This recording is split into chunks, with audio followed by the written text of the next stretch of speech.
Eat the frog. There is a simple idea behind Eat the Frog, and it comes from a quote commonly attributed to Mark Twain. If you start your day by eating a live frog, then you know the worst part of the day is already behind you. Of course, the frog here is not a real animal. The frog represents the most difficult, uncomfortable, mentally consuming, or strategically important task on your to-do list. It is the thing you avoid, the task you procrastinate, the one that creates a quiet anxiety in the background of your mind. The concept is that by attacking this first thing in the morning, you clear a massive psychological weight and create momentum. When you wake up, your decision-making energy and willpower are at their highest levels of the day. Over time, as you make decisions, as you answer messages, as you react to external stimuli, your mental clarity declines. By doing the hardest task first, you are using your best energy on your highest value effort. This creates a compound psychological effect. After finishing that one major task, everything else feels lighter by comparison. Instead of thinking, I have so much to do, your brain shifts into, I've already done the biggest thing. This gives you a feeling of control, agency, and accomplishment, and your stress level goes down. Procrastination is usually not laziness. It is avoidance driven by emotional resistance. The brain treats difficult tasks like threats, and it pushes them away. But when you eat the frog daily, you train your brain to tolerate discomfort and build discipline. You develop identity. I am the kind of person who gets important things done. That identity shift is far more powerful than developing motivation. It builds self-trust over time. When you learn you can face the difficult thing, your confidence expands. To apply this method, you first need clarity on what the frog actually is. The frog is not always the task that takes the longest.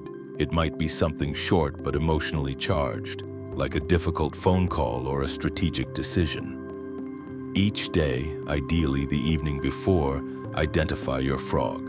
Write it down. One frog only, not 3, not 5, just one. This simplicity is crucial because the brain responds better to a single anchor rather than scattering attention. Then when the day begins, you don't warm up with email. You don't scroll your phone. You don't tidy the desk. Those things are resistance disguised as productivity. You sit down and start working on the frog. If it takes 5 minutes or 4 hours, you commit to beginning it before anything else. After a few weeks, you will notice that your energy changes. You will feel mentally lighter. The mental clutter that comes from task avoidance will shrink. You will develop momentum, and momentum is extremely powerful. When you start the day with a victory, you carry that feeling through everything else. It transforms not just productivity, but emotional stability, calm, and self-respect. Because deep down, there is a unique feeling of relief and quiet triumph that comes only when you do the thing you least want to do and you do it first. The 90-minute rule. The 90-minute rule is based on how the human brain naturally functions in cycles of attention, energy, and neural efficiency. These cycles are known as ultradian rhythms. During a 90-minute stretch, most people can sustain a deep, focused, high-performance cognitive state, where attention sharpens, distraction decreases, and the brain enters a mode of efficient problem-solving. Understanding and leveraging this rhythm can dramatically improve mental performance, creativity, and memory retention. When you structure work into a 90-minute deep focus session, you are working with your biology instead of against it. For many people, daily life is filled with constant interruptions, checking notifications, answering messages, switching between tasks, and mentally scattering attention across multiple channels. Each switch creates cognitive friction, which weakens neural efficiency. The 90-minute rule does the opposite. It concentrates effort and attention into a single sustained mental direction, allowing the neural networks required for the task to fully activate and stabilize. During such a session, the brain experiences a state similar to what athletes call being in the zone. time perception changes. External distractions fade. The sense of self-consciousness decreases. You stop thinking about how much is left to do and you simply immerse yourself in doing it. Creativity improves because conceptual connections happen more fluidly. Memory strengthens because the uninterrupted flow allows the brain to encode information without interference. For tasks like writing, coding, learning, strategic planning, or creative work, this state is ideal. To apply the 90-minute rule effectively, you must treat the session like a protected block. Before you begin, eliminate potential breaks, silence notifications, close irrelevant tabs, prepare a glass of water, put your phone out of reach, choose one task, not three, not the entire day's agenda, one clear target for the session. Once the session begins, you commit to staying inside the focus bubble. If your mind wanders, you gently bring it back. If you get the urge to check something, you resist. With repetition, your brain learns that this time period is reserved for deep work, and it begins to enter the focused state more easily. At the end of 90 minutes, you must stop. This part is as important as the work itself. The brain needs recovery. After deep cognitive effort, neural chemistry shifts. You should move, hydrate, rest your eyes, breathe, and ideally engage in something low demand for at least 10 to 20 minutes. This recovery period allows the brain to consolidate what you just worked on, almost like saving a file after editing. If you continue working without rest, your performance gradually declines and you begin to degrade the quality of thinking. Over time, applying the 90-minute rule allows you to produce more meaningful output with less stress. Instead of spreading your energy thin across multiple hours of semi-focused work, you compress quality into powerful bursts surrounded by strategic rest. Many high achievers, authors, researchers, musicians, entrepreneurs naturally use this rhythm even without knowing its name. They work intensely in waves, then step away to restore. This rhythm respects both intensity and recovery, discipline and relaxation, effort and restoration. When used consistently, it can transform not only productivity, but also how effortlessly the mind enters moments of clarity and insight. Cold shower. A cold shower is not just about enduring discomfort. It is a physiological and psychological technique that influences both the brain and the body in powerful ways. When cold water hits the skin, the body experiences a temporary shock that triggers an activation of the sympathetic nervous system. This is the same system responsible for alertness, readiness, and focus. The sudden cold causes your breathing to deepen, your heart rate to elevate slightly, and your mind to sharpen as your body enters a heightened state of awareness. Instead of grogginess or mental fog, you become alert and attentive. Cold exposure also stimulates the release of norepinephrine, a neurotransmitter associated with focus, motivation, and enhanced mood. Many people report that a cold shower clears their head in a way that no cup of coffee ever could. It resets the mental state, breaks patterns of sluggishness, and delivers a feeling of inner wakefulness. As the body adapts to the cold, the breathing stabilizes and the initial shock transforms into a feeling of clarity and calm. Your system learns to regulate itself under stress, and this trains both mental resilience and emotional self-control. There is also a long-term benefit in reducing baseline anxiety. By voluntarily exposing yourself to something uncomfortable, you are practicing the skill of stress management. The brain learns that discomfort does not equal danger. You begin to develop a habit of staying calm in stressful moments. Over time, this increases your stress tolerance and your ability to remain composed under pressure. In a world full of overwhelming stimuli, this is a valuable skill. Cold showers also impact circulation. Blood flow increases to vital organs as the body attempts to maintain core temperature, which stimulates cardiovascular function. The skin tightens, the muscles activate, and inflammation decreases. Many athletes use cold exposure to accelerate recovery after intense training, because cold helps reduce soreness and promotes healing. There is also a psychological shift that occurs. When you step under cold water first thing in the morning, you are making a declaration. I choose challenge over comfort. That mindset carries over into other areas of life. Hard tasks seem less intimidating. Difficult conversations become more manageable.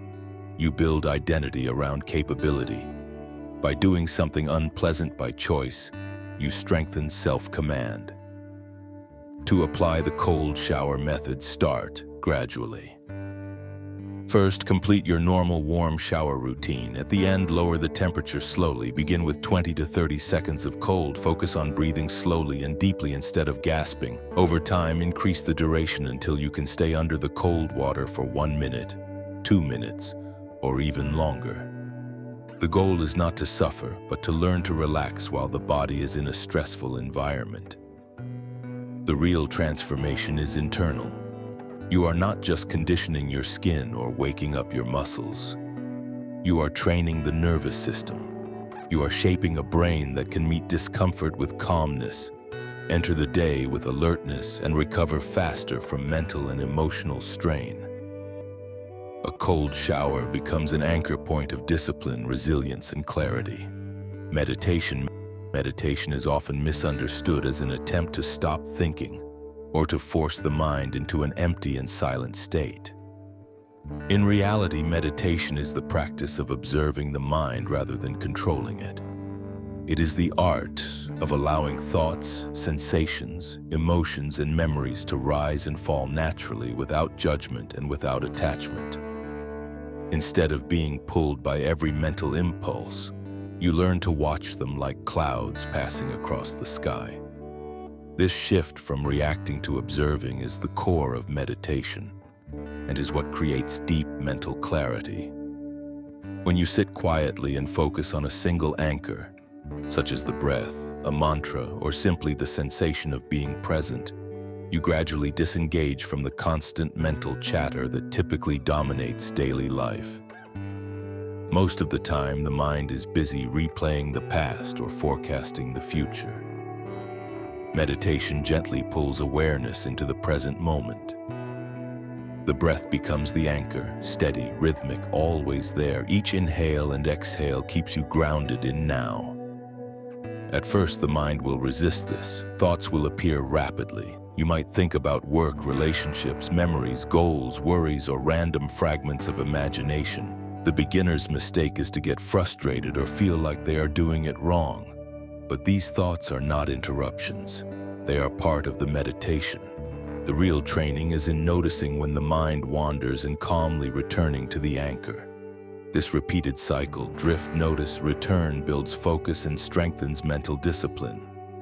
Neurologically, meditation changes the brain. It reduces activation in the default mode network, the part associated with worry, rumination, and self-referencing thought loops. At the same time, it strengthens areas related to attention, emotional regulation, and empathy. Over time, the meditator gains an ability to experience life with less emotional turbulence. Stressful situations still occur, but the reactivity decreases. A space opens between stimulus and response. Meditation also trains acceptance. Instead of trying to push away discomfort, you learn to sit with it. Anxiety, sadness, irritation, and stress are not suppressed. They are observed with compassion. This internal posture changes the relationship with emotion. You stop fighting feelings and begin understanding them. Many people find that emotional pain transforms faster when it is allowed rather than resisted. There are different forms of meditation: breath awareness, guided meditation, loving kindness, mindfulness, body scanning, visualization, or simply sitting in silence. The method matters less than the consistency. Even 5 to 10 minutes daily produces measurable changes over time. The key is not to meditate perfectly, but to meditate regularly. For a simple practice, sit comfortably, close your eyes, and breathe slowly. Notice the sensation of the breath entering and leaving the body.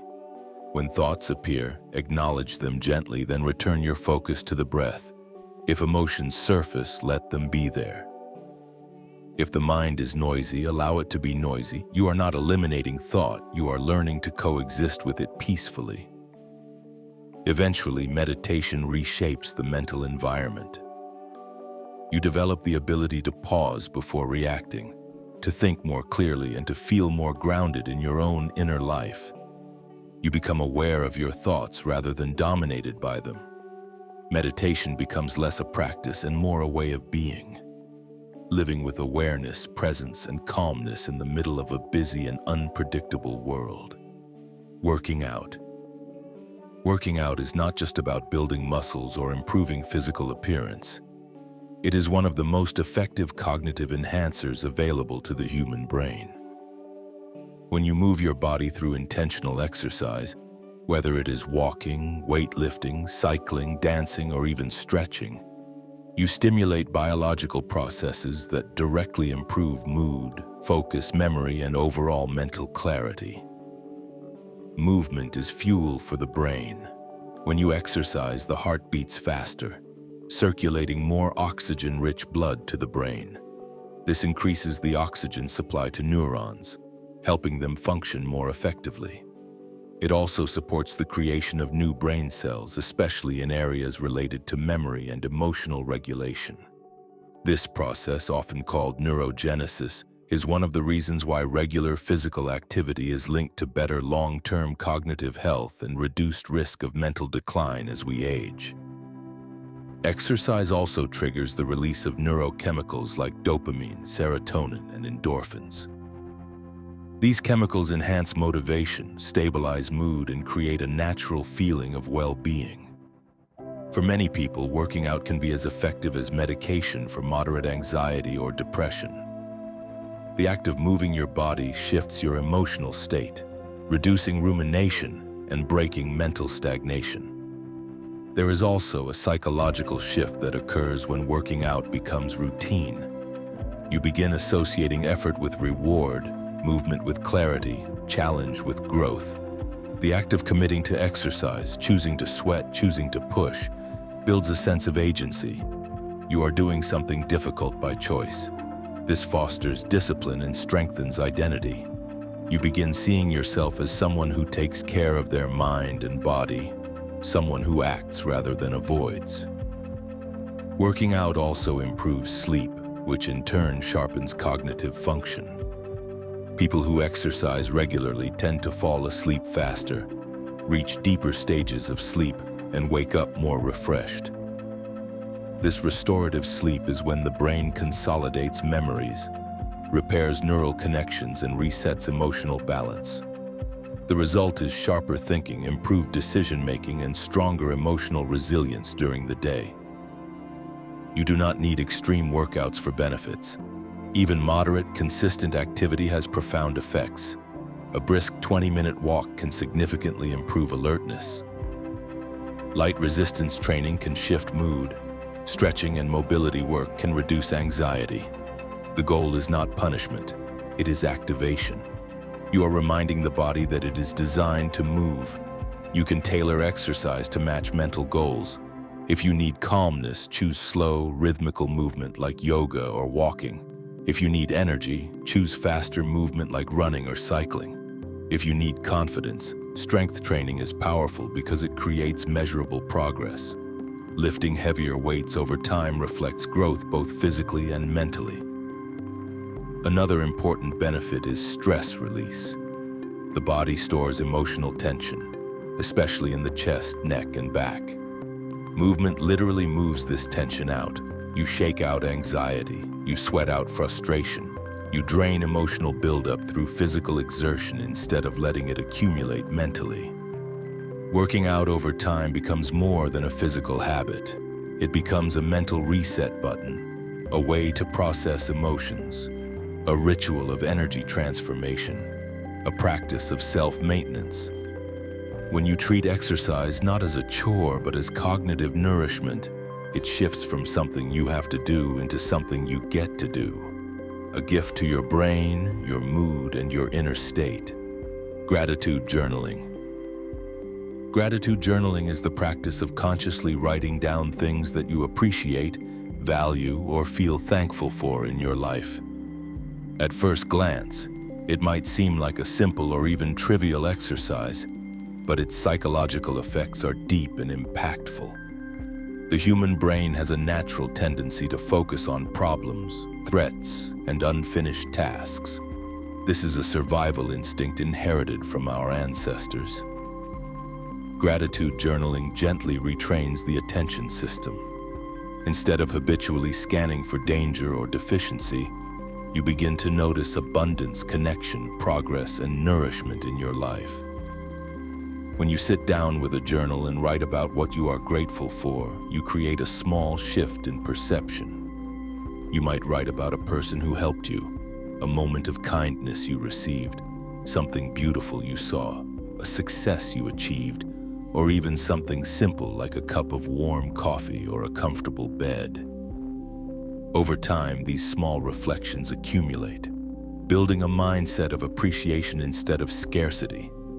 Gratitude journaling also strengthens emotional resilience. When difficult situations arise, the brain of a gratitude practitioner is more capable of contextualizing them. Instead of collapsing into negativity or catastrophizing, you are able to remember that life contains both difficulty and goodness.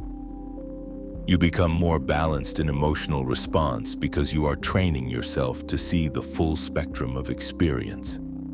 This practice also reduces envy and comparison. In today's world, especially with social media, people often measure their lives against the highlight reels of others. Gratitude redirects attention inward toward personal meaning. Instead of thinking, "I wish I had what they have," the focus becomes, "I appreciate what I already have."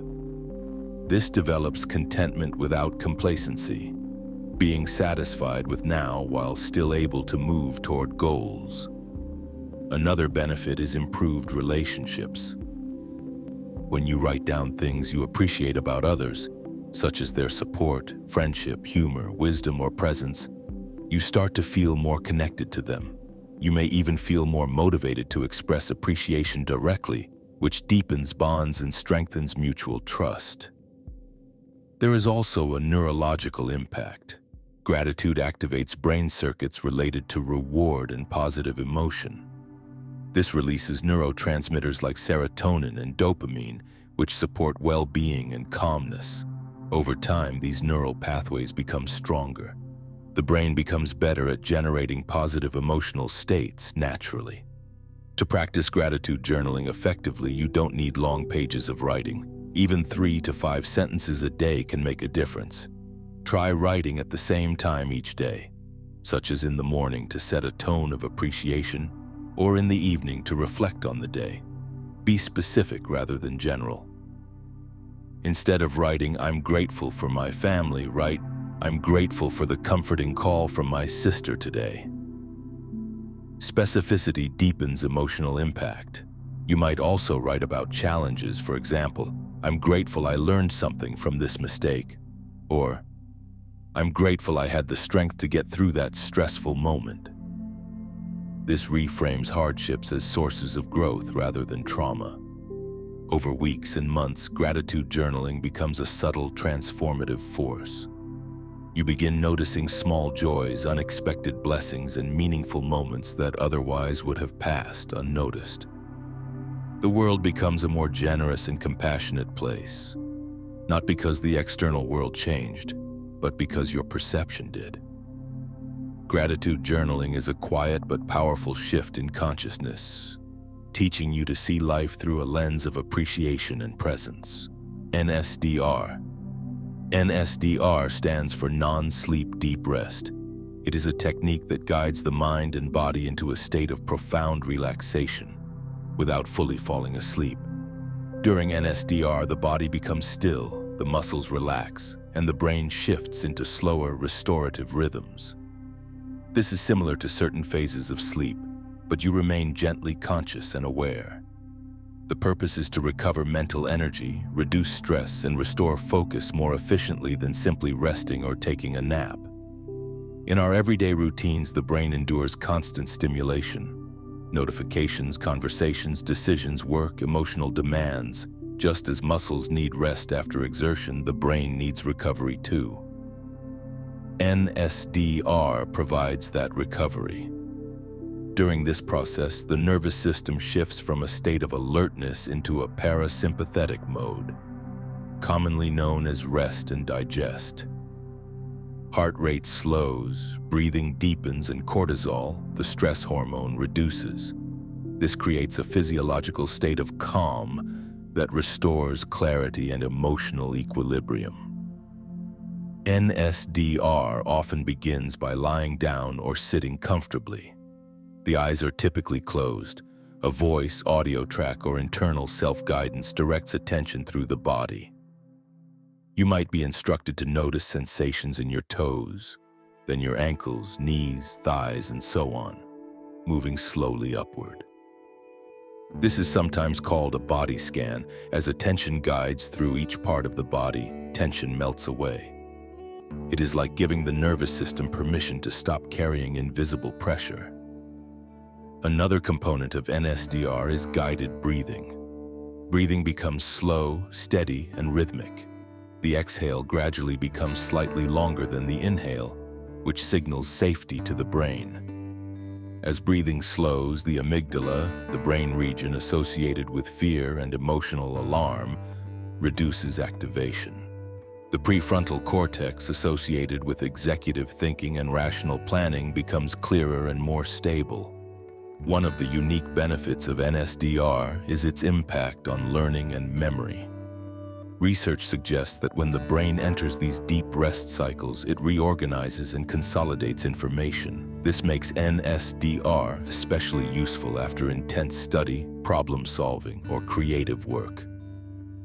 A 20-minute NSDR session can restore cognitive capacity that might otherwise require hours of downtime or sleep.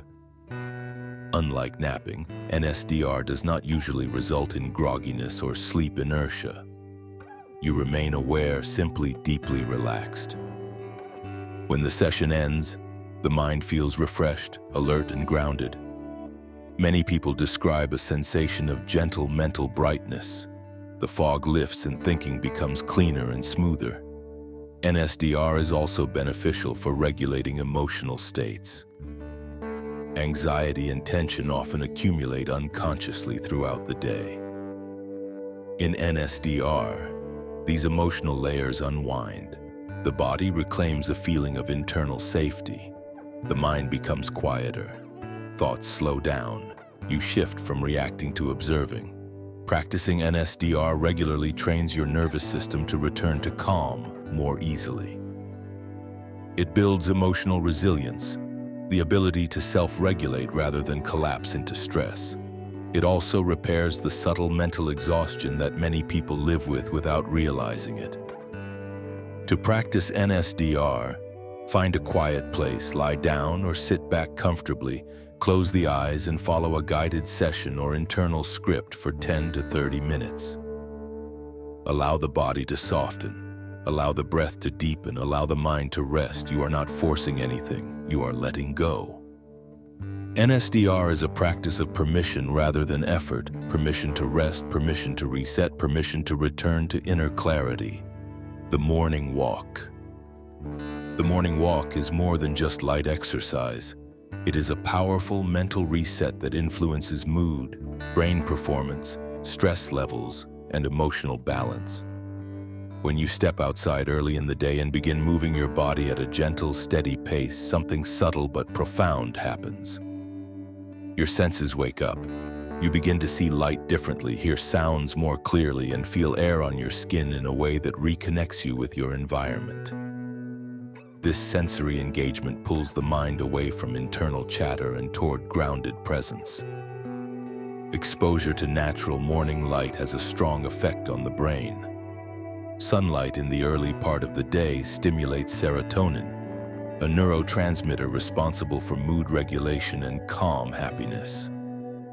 At the same time, this morning light sets a timer in your circadian rhythm, which will later help your body produce melatonin at night. The result is better sleep, more stable energy throughout the day, and fewer spikes of fatigue or emotional irritability. Walking also generates rhythm. The left-right movement of the legs activates both hemispheres of the brain in a balanced sequence. This rhythmic stimulation supports cognitive clarity, emotional regulation, and creative thinking. Many people notice that their best ideas emerge while walking, not while sitting still. When the body moves, the mind untangles. A morning walk is also an opportunity for quiet reflection before the noise of daily responsibilities begins. Instead of waking up and immediately checking messages or social media, you spend the first part of the day in slow, mindful movement. This builds a buffer between your inner world and external demands. You enter the day intentionally rather than reactively. During the walk, your breathing deepens, your heart rate elevates slightly, and your muscles warm gently. The brain receives more oxygenated blood and neural pathways become more active. Mental fog recedes. Focus sharpens, emotional heaviness softens, the mind becomes clearer and more settled. The morning walk is also a practice of noticing small things: the shape of a cloud, the sound of a bird, the texture of a leaf, the shifting colors of the sky. This attention to small sensory details strengthens mindfulness. It trains the brain to see beauty and subtlety instead of rushing blindly through experience. Some people use the walk for planning the day. Others use it to let their mind wander freely. Others use it to detach from thinking and simply exist in the current moment. There is no correct way to walk. What matters is simply doing it, and importantly, the pace should be comfortable, not strenuous. This is not a workout. It is a gentle activation, a friendly invitation to consciousness. Even 10 to 20 minutes is beneficial. Consistency is far more important than duration. Over time, the morning walk becomes a mental hygiene ritual, just as natural as brushing teeth or washing the face. It clears emotional residue, softens stress responses, improves sleep cycles, strengthens neural integration, and increases the sense of well-being. You begin to feel that the day is built on a foundation of calmness and clarity. In a busy and overstimulated world, the morning walk gives you something precious: a return to simplicity, grounding, and embodied presence. Active recall. Active recall is a learning technique based on retrieving information from memory rather than simply reviewing it. Instead of passively rereading notes or highlighting text, active recall requires the brain to generate answers from internal memory. When you force your brain to pull information out rather than merely push it in, you strengthen neural connections and deepen long-term retention. This makes learning faster, more efficient, and far more durable. Imagine reading a page in a book. That is passive learning. Now imagine closing the book and asking yourself, what did I just read? What was the main idea? What facts can I remember? That is active recall. The effort of remembering is what improves memory. It is similar to strengthening a muscle. You do not improve by simply looking at a weight. You improve by lifting it.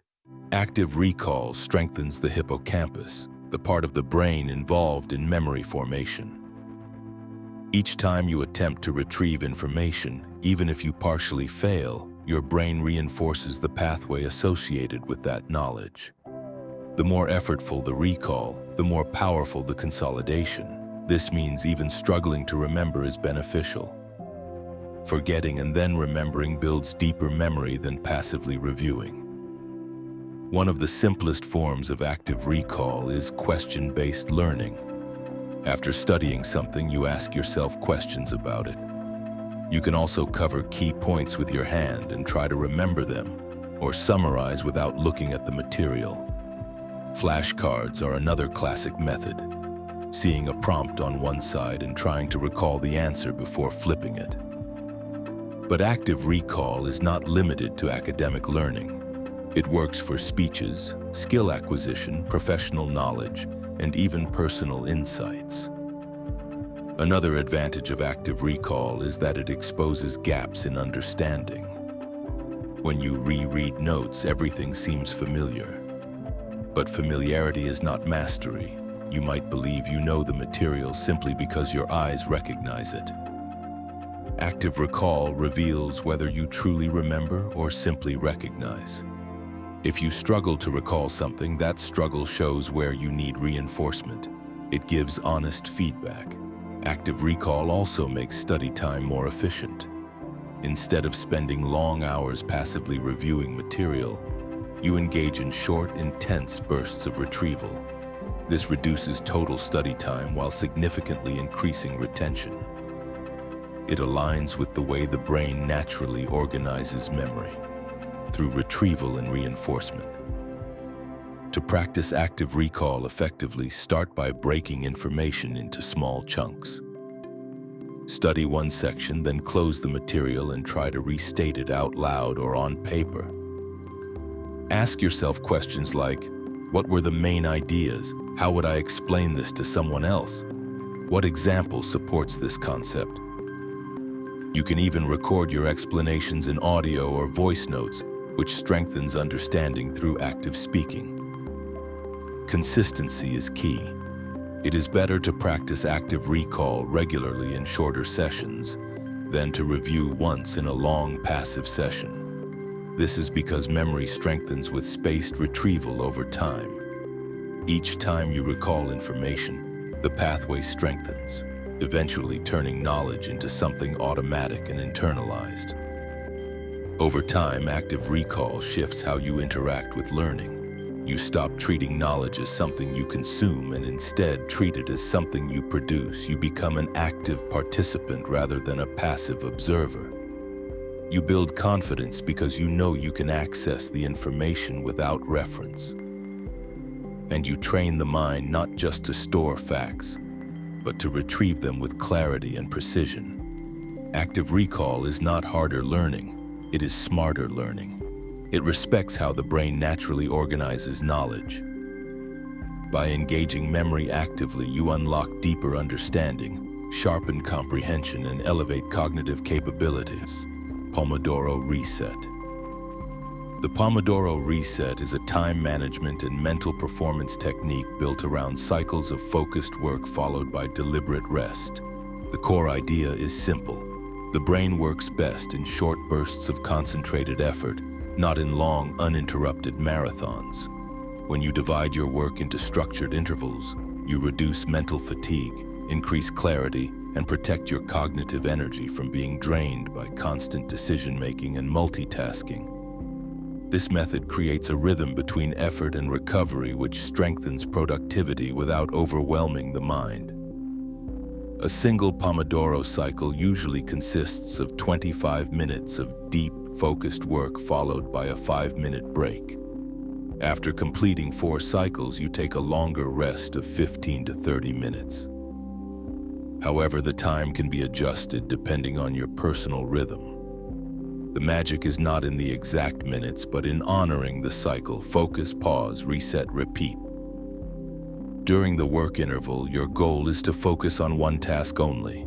You close unnecessary tabs, silence notifications, and eliminate distractions. By doing this, you signal to the brain that this moment has a specific purpose. The brain loves structure. When it knows you have only one task to focus on for a limited time, procrastination decreases and focus increases. The session becomes mentally manageable. You are not committing to hours of work. You are committing to a slice of effort that feels achievable. As you work, your attention naturally strengthens.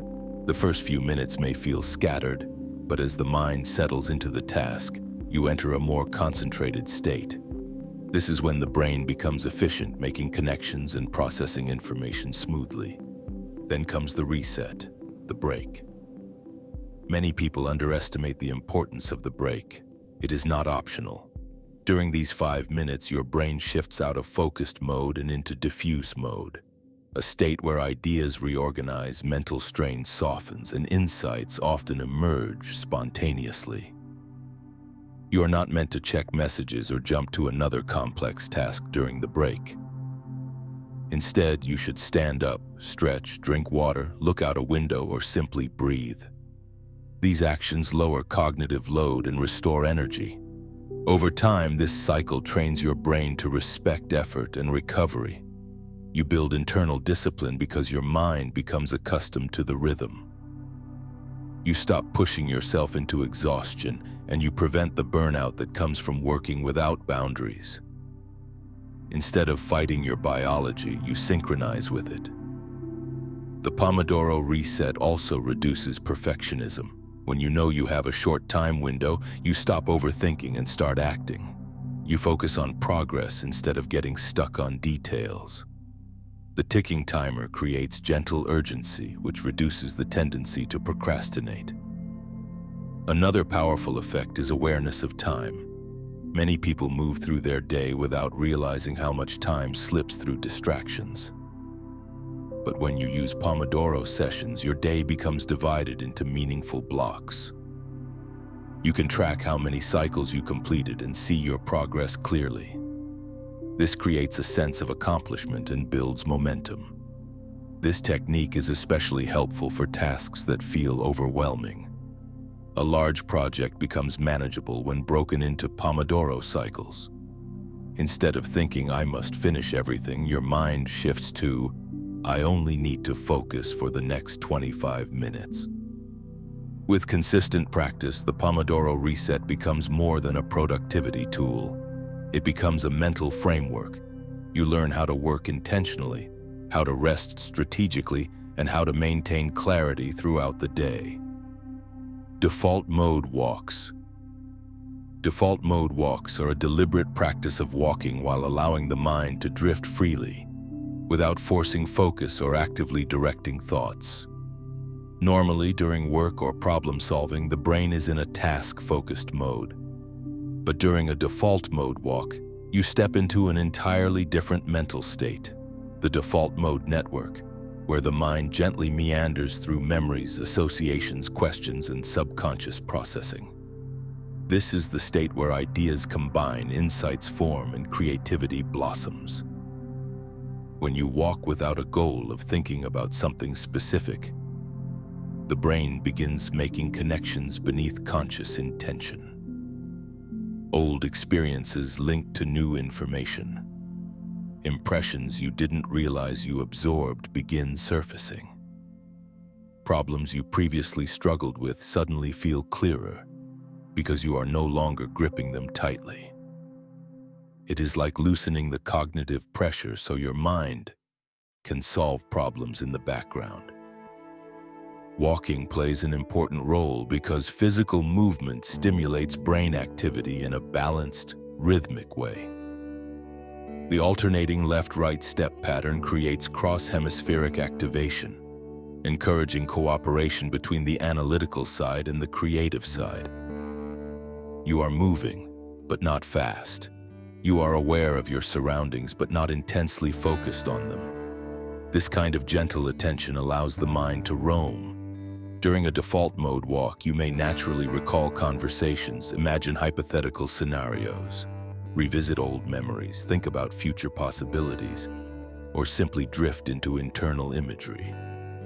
You are not controlling thought, you are witnessing it. The mental flow becomes organic rather than forced. This state has strong cognitive benefits. It supports creative problem solving, conceptual blending, strategic thinking, and emotional processing. Many breakthroughs in science, art, philosophy, and personal insight have occurred during walks exactly like these. Einstein walked every day. Beethoven walked to listen to internal melodies. Darwin paced the sandwalk behind his home to formulate theories. They were unknowingly tapping into this natural cognitive rhythm.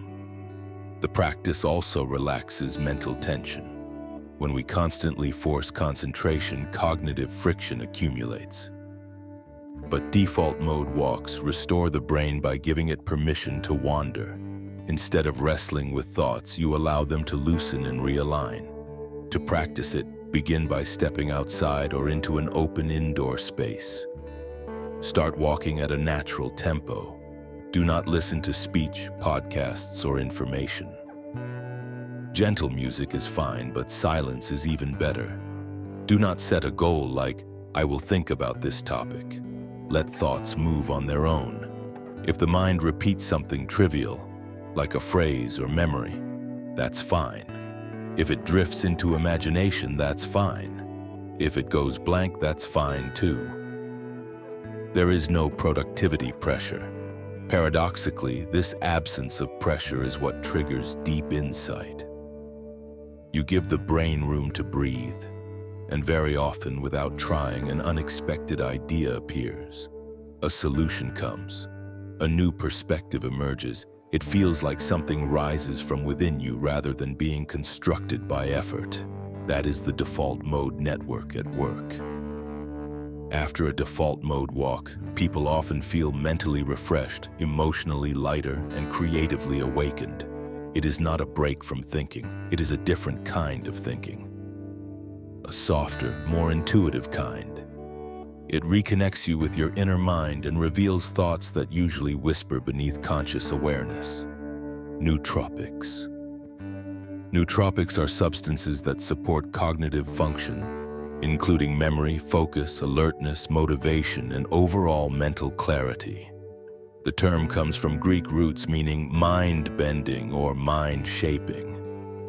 People often think nootropics are just pills or smart drugs, but they actually include a wide range of compounds, natural supplements, herbs, amino acids, dietary components, and in some cases, prescription medications.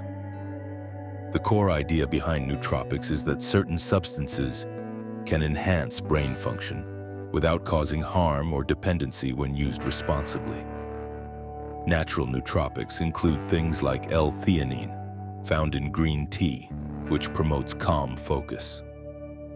Caffeine, one of the most widely used cognitive enhancers on Earth, increases alertness by blocking adenosine receptors in the brain. Ginkgo biloba is believed to support blood flow to the brain and may assist with memory and cognitive endurance. Omega-3 fatty acids found in fish oil help maintain the structure of cell membranes in the brain and support mood stability and cognitive performance. Even dark chocolate, specifically raw cacao, contains flavonoids that improve circulation and may sharpen mental clarity. There are also synthetic nootropics, which are engineered to target specific neurochemical pathways.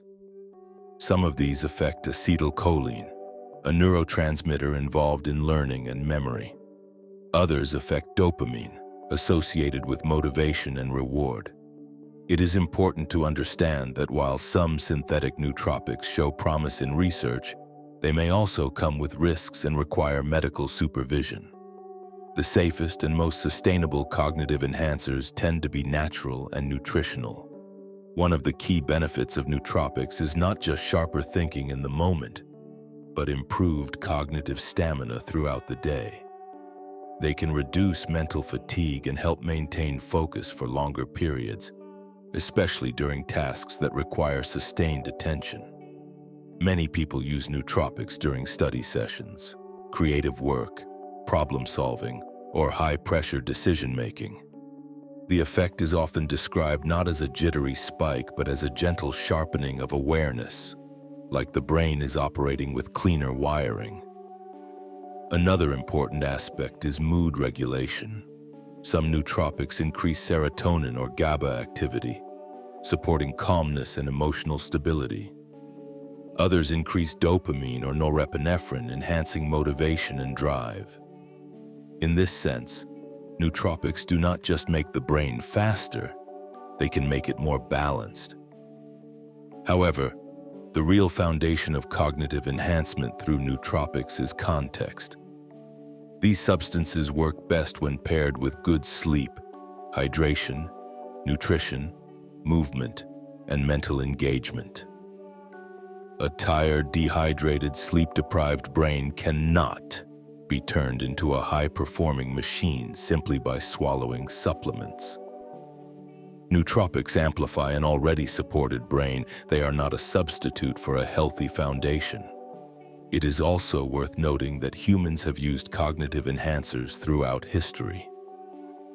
Ancient cultures used herbs, teas, medicinal plants, and mineral extracts for concentration, insight, ritual, and mental endurance.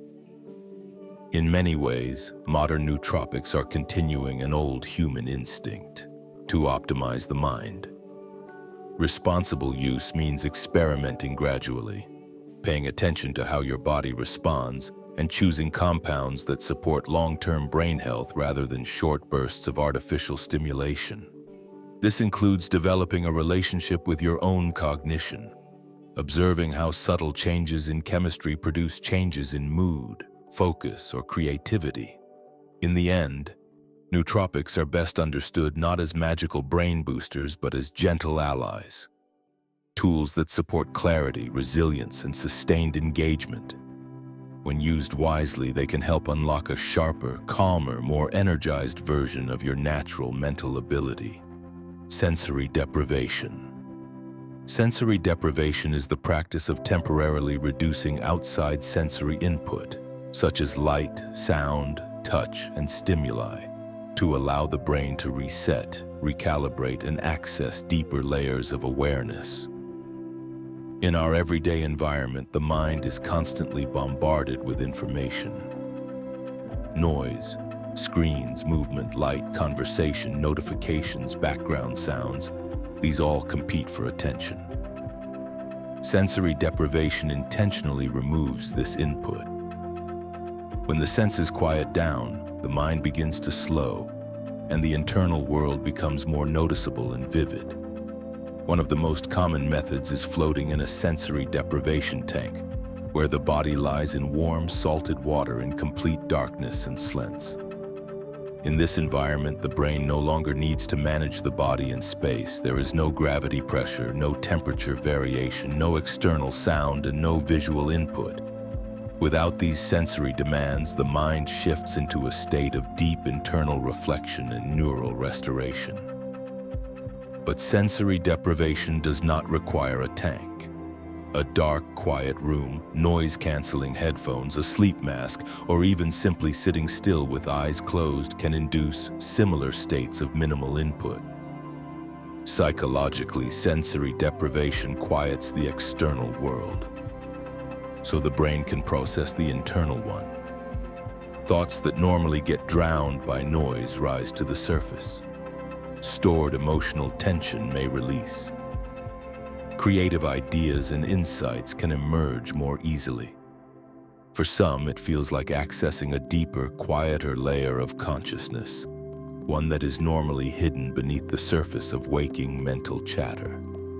Neurologically, sensory deprivation reduces activity in regions responsible for reacting to external input and increases activity in networks associated with introspection, memory consolidation, and imagination.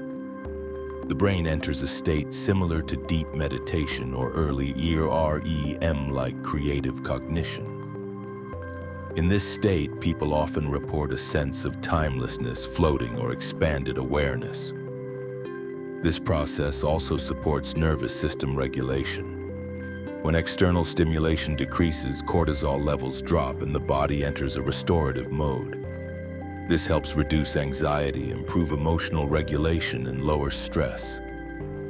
For individuals who are highly sensitive to noise or light, or who experience overwhelm, sensory deprivation can act as a mental detox, clearing accumulated cognitive friction and overstimulation.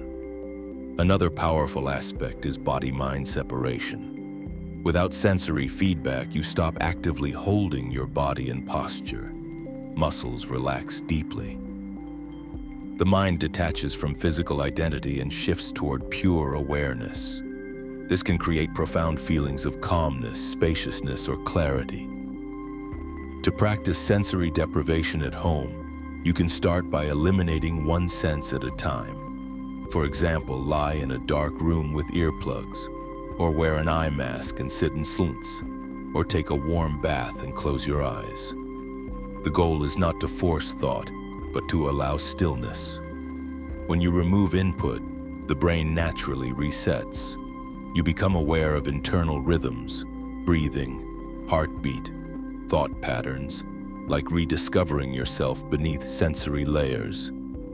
With consistent practice, sensory deprivation becomes a powerful tool for focus, creativity, and emotional cleansing. It gives you the rare experience of quiet, true quiet, where the mind is free from external demand.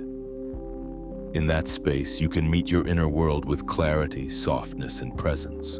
Hydration habit.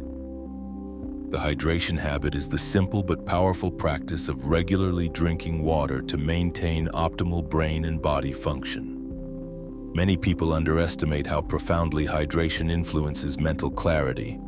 Even mild dehydration, levels so small you might not consciously notice, can reduce focus, impair memory, slow reaction time, and increase irritability. The brain is composed of nearly 75% water, and this fluid acts as the medium for electrical signaling, chemical transport, and cellular nourishment. When water levels drop, the brain quite literally cannot function at its best. Dehydration also affects blood flow. When you're low on fluids, your blood becomes slightly thicker, circulation slows, and less oxygen reaches the brain. This results in brain fog, sluggishness, and difficulty concentrating. Many people assume these feelings come from tiredness, stress, or lack of sleep, when in reality the cause is simply insufficient hydration. 1 or 2 glasses of water can often transform mental sharpness in minutes.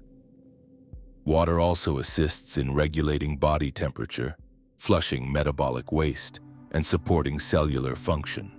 But beyond physiology, hydration influences emotional state.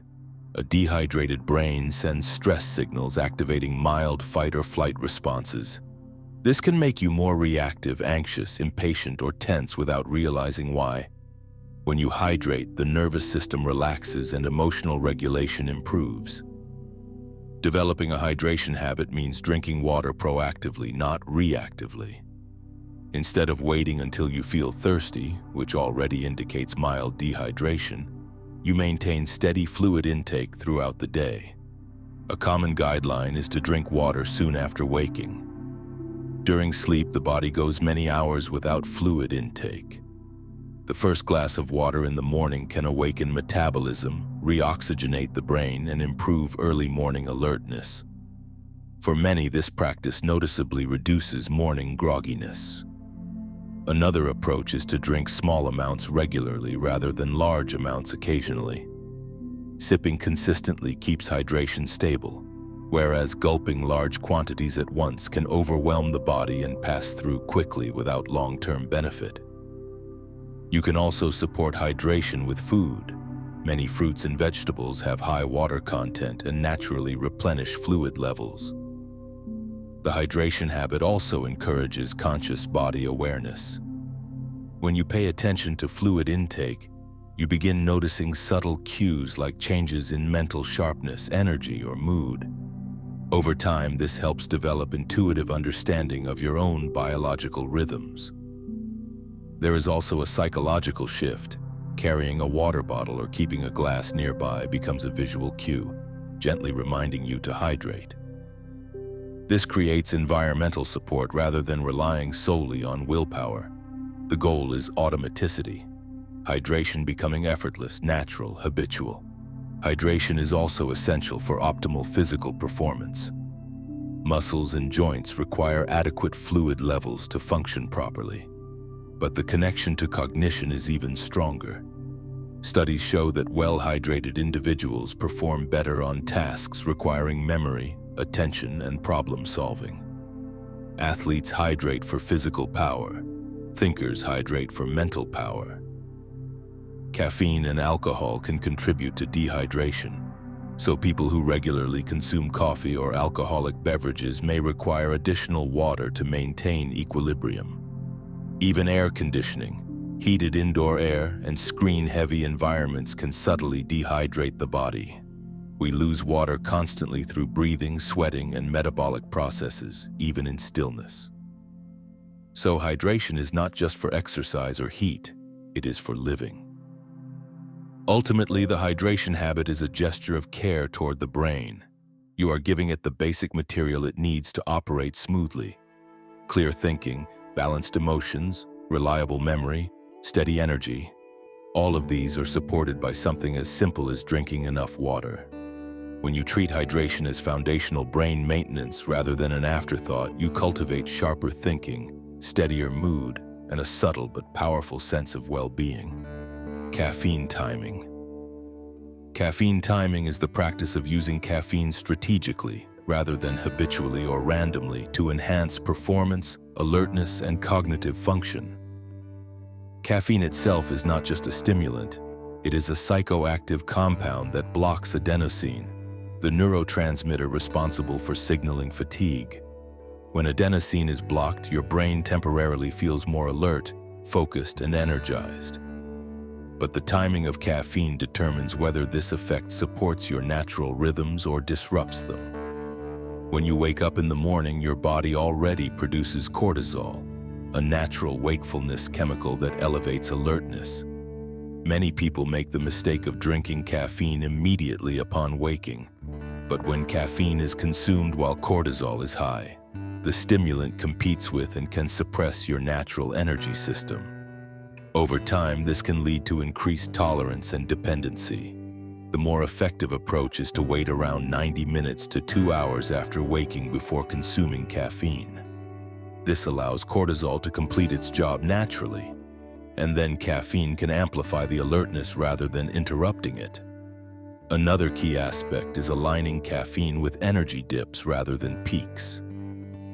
Most people experience a natural decrease in energy during late morning or early afternoon. This dip is a biological rhythm, not a flaw.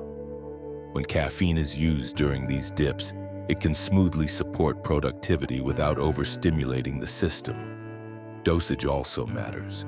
A moderate dose, such as 1 standard cup of coffee or tea, tends to sharpen focus without causing anxiety, jitters, or emotional agitation. Higher doses may increase dopamine and adrenaline excessively, leading to restlessness or even irritability. The goal is not to overstimulate, but to gently lift cognitive capacity. Caffeine timing also affects sleep. Drinking caffeine too late in the day can interfere with melatonin production and delay the onset of sleep, even if you don't feel consciously stimulated. Some people metabolize caffeine faster than others, but as a general guideline, avoiding caffeine after early afternoon supports healthier circadian rhythm. When sleep is protected, cognitive function the next day improves naturally. Different caffeine sources also produce different effects. Coffee provides a quick spike of alertness. Tea, especially green or matcha, contains L-theanine, which promotes calm focus and reduces jitteriness. Yerba mate contains additional compounds that produce mental clarity without as much anxious stimulation.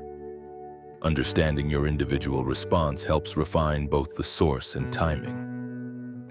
Caffeine can also pair synergistically with habits. For example, drinking coffee before working out increases energy and improves physical performance. Drinking it before deep work can increase concentration and verbal processing. But caffeine should be a partner, not a crutch. The most sustainable approach is to use it intentionally for specific cognitive tasks, while also respecting your natural energy cycles. There is also psychological awareness that develops with caffeine timing. You begin feeling the difference between natural alertness and stimulant-driven alertness. You begin noticing how your mind feels at different hours of the day and how caffeine interacts with that inner landscape. This creates a relationship with your energy system rather than blind consumption. When caffeine is timed correctly, it supports rather than disturbs. It becomes a tool for clarity rather than compensation for exhaustion. Paired with hydration, movement, and good sleep, caffeine timing helps you work with your biology, not against it. Silent morning. Silent morning is the practice of beginning the day without external noise or communication. No talking, no texting, no notifications, no media, and ideally no digital stimulation. It is a gentle, intentional way of greeting consciousness before the world's demands rush in. When you wake into silence, you allow your brain to emerge slowly from sleep, giving your nervous system space and permission to stabilize. This creates a smoother transition into wakefulness and a healthier relationship with your inner world. Normally, people wake up directly into stimulation. They grab their phones, check messages, scroll updates, or turn on audio or news. This immediately throws the brain into reactive mode. Instead of easing into awareness, we jump into the stream of outside demands. Silent morning does the opposite. It protects the first part of the day as a sanctuary, a mental space where thoughts, emotions, and intentions can form quietly. During a silent morning, you can simply breathe, sit still, stretch, or make coffee without speaking or hearing spoken input. The smallest sounds become grounding: the scrape of a spoon in a mug, the rustle of fabric, the soft click of a light switch. These sensory subtleties replace the noisy consumption of information. You become fully present in your own experience instead of being drawn outward. A key part of silent morning is preserving mental purity. The mind at waking is more sensitive, open, and malleable. What you expose it to early can shape the emotional tone for the rest of the day. Silence protects this vulnerability. It allows your unconscious mind to finish processing emotions and thoughts that accumulated during sleep and dreaming. These inner processes are often interrupted by immediate stimulation. Silent morning also helps establish emotional steadiness. When the first voice you hear is your own inner voice rather than someone else's opinion or request, you begin the day with sovereignty instead of reactivity. You cultivate independence of mind. You step into the day as yourself, not as a response to external forces. Silence also opens space for reflection and intention.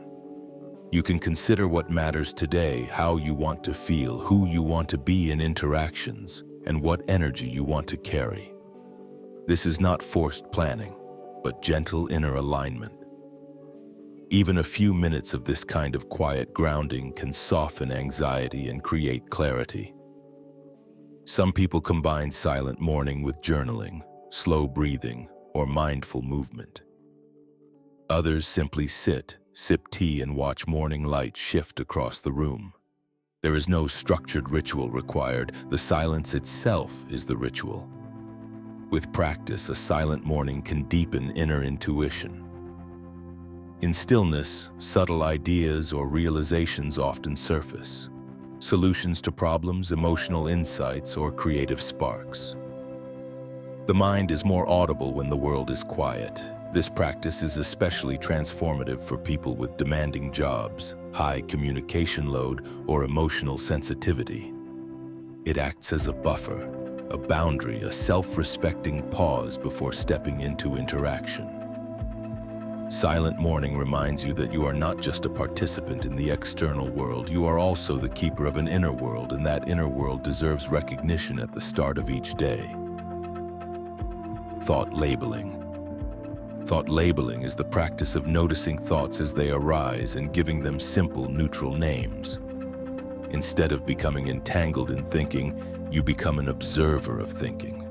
When a thought enters your mind, you identify it with a short label such as worry, memory, judgment, planning, fear, fantasy, and self-criticism or anticipation.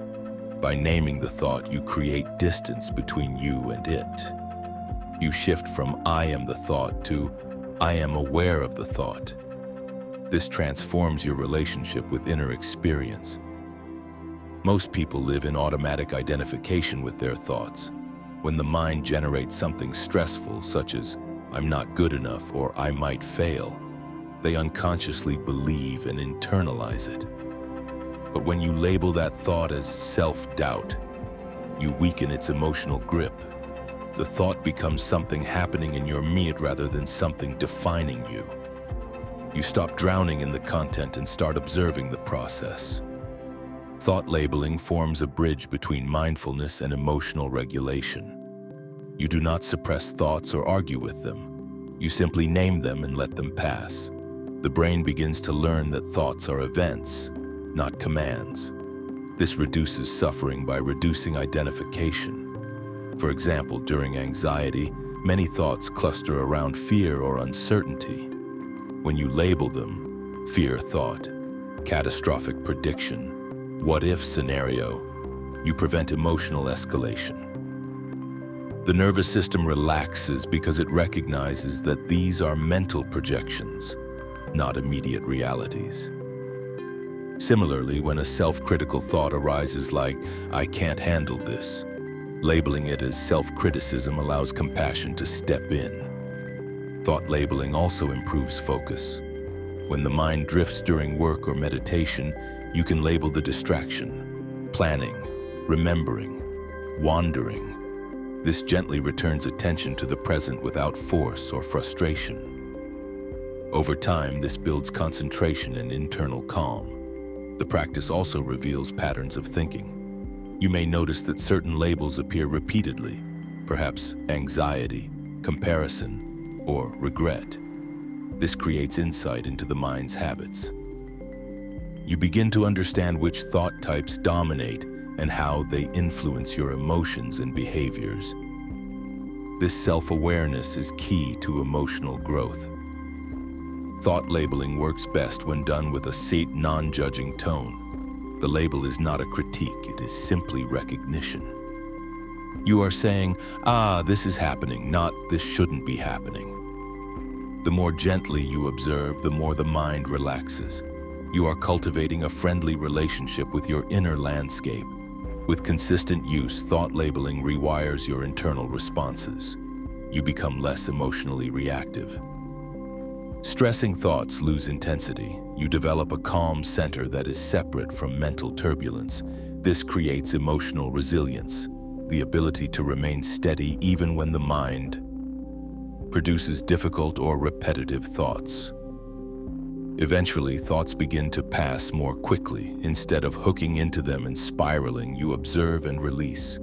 This does not eliminate thinking. Thinking is natural, but it changes how you experience thinking. You gain freedom from internal tyranny. Thought labeling is empowerment through awareness. It gives you the ability to step back, look at the mind, and choose how to relate to its content. In that space of awareness, peace and clarity unfold. Brain food ritual. The brain food ritual is the intentional practice of nourishing the brain with specific nutrients that optimize focus, memory, mood, and energy stability throughout the day. Instead of eating randomly or reactively, you choose foods that support brain function and avoid those that drain it. The brain is a metabolically hungry organ. It uses about 20% of the body's total energy despite being a small fraction of total weight. This means that the quality of fuel you supply has a deep influence on cognitive clarity. At the core of this ritual is understanding what the brain loves. Healthy fats, like those found in avocado, olive oil, nuts, and fish, support the structure of brain cells and assist in communication between neurons. Omega-3 fatty acids, in particular, support memory, emotional balance, and even reduce inflammation in neural tissue. The brain food ritual might begin with something as simple as adding walnuts to breakfast or incorporating fatty fish into meals regularly. The brain also thrives on antioxidants, which help protect neural tissue from oxidative stress. Berries, blueberries, raspberries, blackberries are especially beneficial. They help improve memory and support cognitive longevity. Dark leafy greens like spinach or kale provide micronutrients that support blood flow and cellular function. Even something like dark chocolate in moderate amounts contains flavonoids that improve circulation and may enhance subtle forms of mental alertness. Proteins play an important role too. Amino acids from eggs, yogurt, tofu, or lean meat are the building blocks of neurotransmitters. Serotonin, dopamine, acetylcholine. These chemical messengers that govern mood, motivation, and learning are produced from raw materials derived from protein intake. When protein is included in a meal, you feel mentally steady rather than spiking and crashing. The ritual also involves stabilizing blood sugar. When you consume refined carbohydrates or sugary foods, you may feel a burst of energy followed by a crash, the infamous post-meal fog. But when you consume low-glycemic foods like whole grains, vegetables, and healthy fats, the brain receives consistent energy.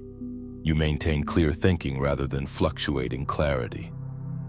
Another layer of the brain food ritual is hydration, which ties directly into nutrient absorption. Water helps transport vitamins and minerals to the brain and eliminates metabolic waste. Adequate hydration ensures that electrical signaling in neural networks remains smooth and efficient. The ritual can also be emotional and sensory. Preparing food with intention, cutting fruit, warming soup, assembling a plate thoughtfully, creates mindfulness. Eating slowly rather than rushing allows the brain to register nourishment and satisfaction. This rhythm of attentive eating supports digestion and emotional groundedness. Timing matters as well. Some people operate best with a nutrient-dense breakfast that includes healthy fat and protein. For example, eggs and avocado, or yogurt with nuts. Others feel mentally sharper with intermittent fasting, where the first meal comes later, giving the brain time to stay in a clean metabolic state. What matters is noticing how food affects cognitive performance and adjusting accordingly. The brain food ritual is not just about selecting certain foods. It is about building an identity as someone who supports their mind through nutrition. When you choose brain-supportive foods, you are investing in clarity, longevity, and emotional steadiness. You turn eating from an unconscious behavior into a conscious act of mental care. Over weeks of practicing this ritual, you may notice that concentration becomes easier, mood becomes more stable, and creative thinking becomes more fluid. The foggy states that once felt normal begin to fade. You start to experience what the mind feels like when it is energized, nourished, and chemically balanced. This is not a diet. It is a partnership with the brain. You are supplying it with the raw materials needed to thrive, to learn, to remember, and to feel alive in consciousness. The One Problem Journal. The One Problem Journal is the practice of choosing a single issue, challenge, or question, and writing about it with dedicated focus. Instead of scattering your thoughts across many subjects, you give your full attention to one problem at a time. The power of this method lies in focus. The brain struggles when overwhelmed by multiple unresolved concerns. But when you isolate the one that matters most, right now, you create clarity and cognitive direction. You begin by identifying the core problem. This might be something emotional, professional, personal, or creative. It could be a conflict with someone, a decision you're facing, a feeling you don't understand, or a project that feels stuck. You write the problem at the top of the page like a headline. What am I really afraid of here? Or, why does this situation bother me? Or, what should my next step be? The act of naming the problem is itself a step towards solving it. Then you start writing, not to perform, not to impress, simply to explore. You let your thoughts flow onto the page without editing or filtering. The journal becomes a place where you unpack the layers of the issue. Often the first answers that come out are surface level.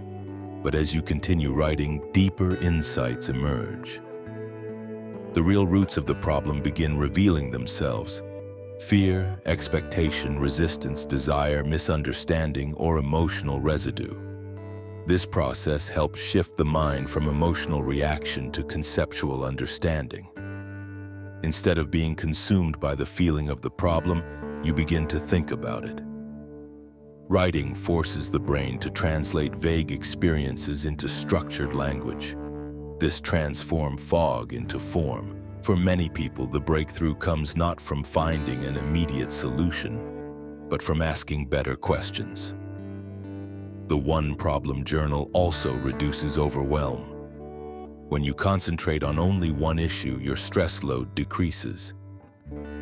Many people carry dozens of open mental tabs. Journaling closes them, one at a time. You begin to realize that problems often feel bigger because they are tangled together. Separating them gives each one proportion and manageability. Another benefit is emotional release. Writing allows the mind to offload the tension held by the problem. You might express frustration, fear, sadness, confusion, or hope. The page can receive all of it without judgment. This frees emotional bandwidth and restores mental strength. Over time, this practice helps refine decision-making. By examining one issue deeply rather than many shallowly, you develop the ability to analyze, prioritize, and choose wisely. You become someone who doesn't avoid problems, but meets them with clarity and reasoning. The one-problem journal can also become a record of inner progress. When you look back through pages weeks or months later, you will see how your thinking evolved, what challenges you overcame, and how your mindset matured. Issues that once felt insurmountable now appear smaller, even distant. This reinforces confidence. The goal isn't necessarily to fix the problem in one session. Sometimes the resolution is gradual. Sometimes the writing reveals that the real problem is not what you thought. Sometimes it uncovers buried assumptions or emotional truths. The journal becomes a mirror, not of who you pretend to be, but of what you really think and feel beneath the surface. The one-problem journal is a practice of intellectual honesty and emotional clarity. It teaches you to face life's complexities one step at a time, through focused awareness and reflective writing. Sleep defense. Sleep defense is the practice of protecting sleep as a non-negotiable foundation of cognitive health, emotional balance, creativity, and overall life performance. Instead of treating sleep as optional or merely a passive state, sleep defense reframes it as active brain maintenance, a nightly ritual where the mind repairs, reorganizes, and resets itself. Most people underestimate how vulnerable the brain is when sleep is compromised, and how dramatically performance improves when sleep is defended. During deep sleep, the brain engages its cleaning system known as the glymphatic system. This system flushes out metabolic waste, toxins, and residue that accumulate from neural activity during the day. Without proper deep sleep, these waste products build up, impairing memory and cognitive function. You might feel foggy, irritable, distracted, or emotionally sensitive, and often the real cause is simply insufficient restorative sleep. Sleep also reorganizes information. Memories are consolidated, emotional experiences are processed, problem-solving continues unconsciously, insights form. The brain creates order out of the noise collected throughout the day. This is why after sleeping on a problem, people often wake up with clarity or a new perspective. Sleep defense means creating habits that protect sleep quality, consistency, and depth. One of the most important elements is maintaining a consistent sleep schedule. The brain's circadian rhythm loves pattern. Going to bed and waking at roughly the same time every day supports hormonal balance, mood regulation, and daytime energy. Another key pillar is controlling light exposure. Blue light, especially from phones and screens, signals the brain to remain awake. It suppresses melatonin production and delays natural sleep onset. Sleep defense involves reducing screen exposure in the hour or two before bed, dimming lights, or using warm lighting that mimics sunset. This tells the brain, nighttime is coming, prepare to rest. Temperature also plays a role. The body naturally cools down to initiate sleep. A cooler bedroom supports this process. Even a 1 or 2 degree decrease can improve sleep depth and dream cycles. Heavy blankets or weighted blankets may add a sense of comfort and safety that calms the nervous system. Another part of sleep defense is mental decompression. Stress carried into bed becomes active in dreams, insomnia, or restless thinking. Practices such as evening journaling, light reading, or calm breathing can discharge tension before sleep. You are allowing the emotional load of the day to settle. Caffeine timing also matters. Caffeine can linger in the body for 8 to 10 hours. Even if you fall asleep easily, late-day caffeine can reduce the proportion of deep and REM sleep. Sleep defense involves strategic consumption, front-loading caffeine early in the day and tapering off later. There is also a psychological aspect, creating permission to rest. In a culture that often glorifies productivity and constant activity, many people secretly feel guilty for sleeping or resting. Sleep defense reframes rest as responsible, productive, and necessary. A well-rested mind is more efficient, creative, and emotionally intelligent. The practice additionally involves creating a sleep-friendly environment, comfortable bedding, minimal noise, reduced clutter, and a space reserved primarily for rest. Over time, the brain learns, this is the place where I sleep, and begins preparing for rest automatically when entering the space. Sleep defense is not just about the night, it influences the entire day. When sleep is protected, you think more clearly, remember more easily, respond more calmly, and feel more grounded. Your emotional reactions become softer, your problem-solving becomes smarter, your energy becomes steadier. Ultimately, sleep defense is the recognition that sleep is not lost time. It is investment time. In those hours of stillness, the brain works silently and efficiently to make you a sharper, calmer, and more capable version of yourself the next day.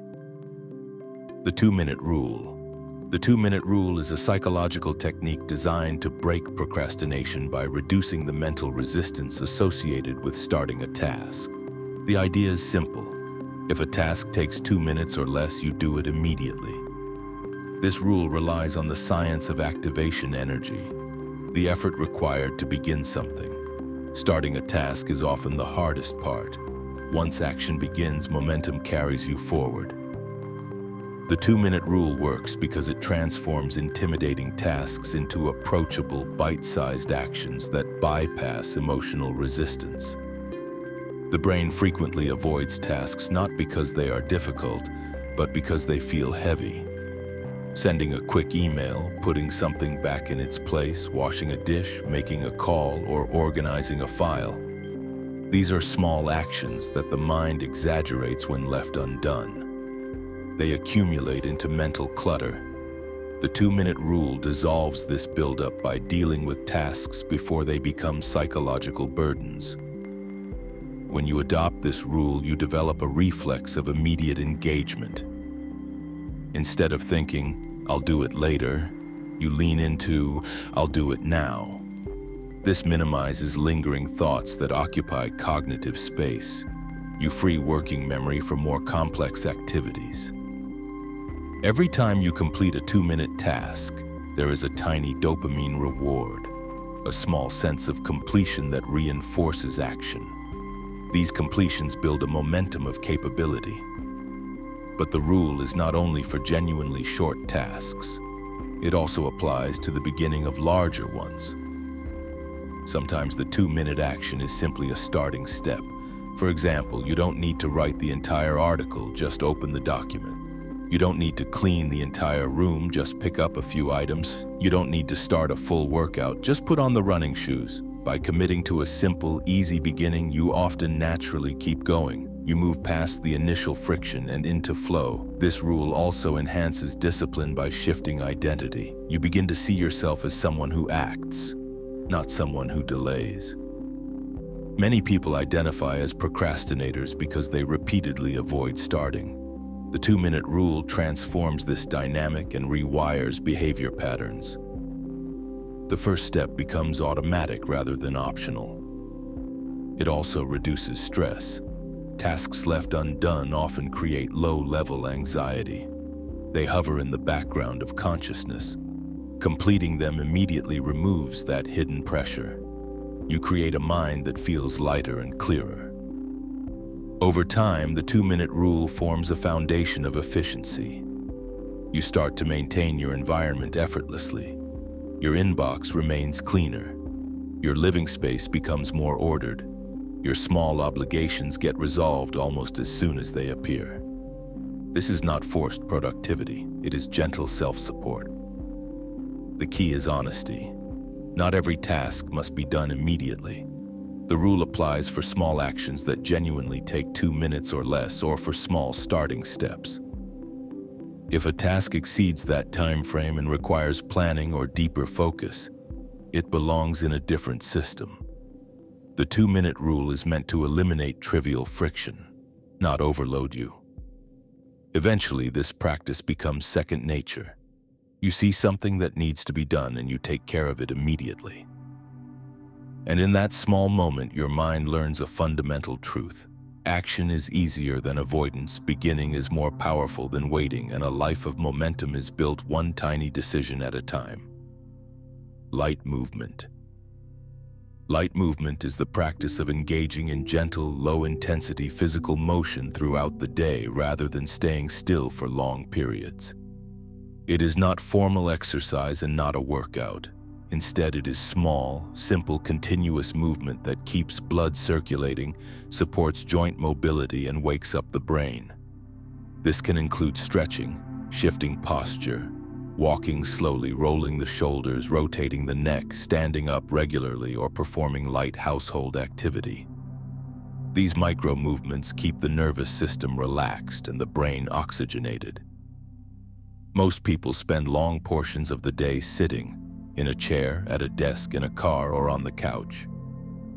Extended stillness causes muscles to tighten, circulation to slow, and the mind to gradually dull. The longer the body is motionless, the more static and sluggish the brain becomes. Light movement breaks this inertia. Even a short, gentle motion, standing up, walking across the room, or stretching, acts like a reset button for the brain. Oxygen increases, neural activity rises, and attention strengthens. This practice is especially effective during mental work. When the mind feels stuck, overwhelmed, or fatigued, the brain benefits from a moment of physical change. A minute or two of relaxed movement can unblock cognitive stagnation. You might get a fresh perspective, a new idea, or regained clarity. Many thinkers, writers, programmers, and artists use this instinctively.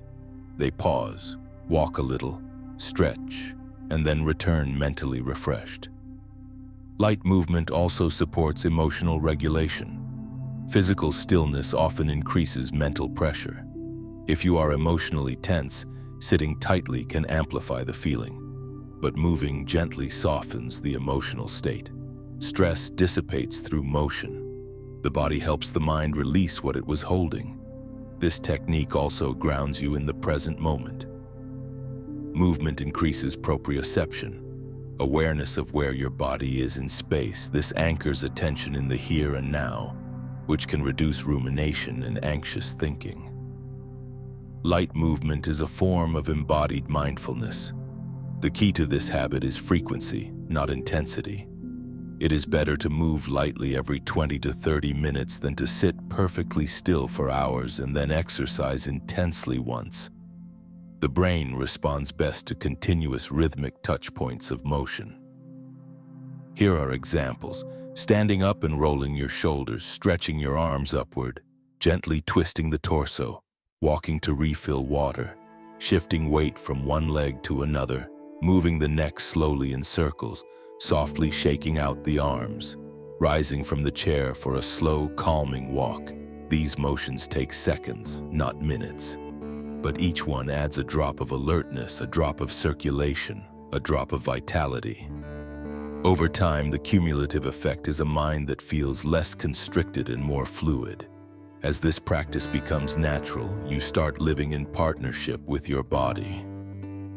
You stop demanding it to behave like a static machine and treat it instead like a living organism that thrives on subtle movement. Light movement becomes a quiet rhythm, soft waves of motion flowing through the day, keeping the mind bright, the mood balanced, and the body comfortable. Ultimately, light movement is a gentle conversation between body and brain, not effortful, not demanding, just a soft reminder to remain alive, present, and gently in motion. Digital fast. Digital fast is the intentional practice of stepping away from screens, notifications, social feeds, and digital communication for a period of time, whether for an hour, a morning, a day, or longer. It is a reset for the nervous system and a restoration of natural mental rhythms. In a world where attention is constantly fragmented by pings, alerts, scrolling, and stimuli, digital fast gives the brain space to breathe. It is not about rejecting technology. It is about reclaiming control of attention from it. The constant flow of digital input overstimulates the mind. Each notification triggers a micro-response, pulling attention outward. Each scroll provides a hit of novelty, feeding the dopamine cycle that creates compulsive checking behaviors. Over time, the brain becomes restless, unable to stay with a single task, and begins seeking stimulation even in quiet moments. Digital fast interrupts this loop. When screens are turned off, the brain gradually shifts from reactive mode to reflective mode.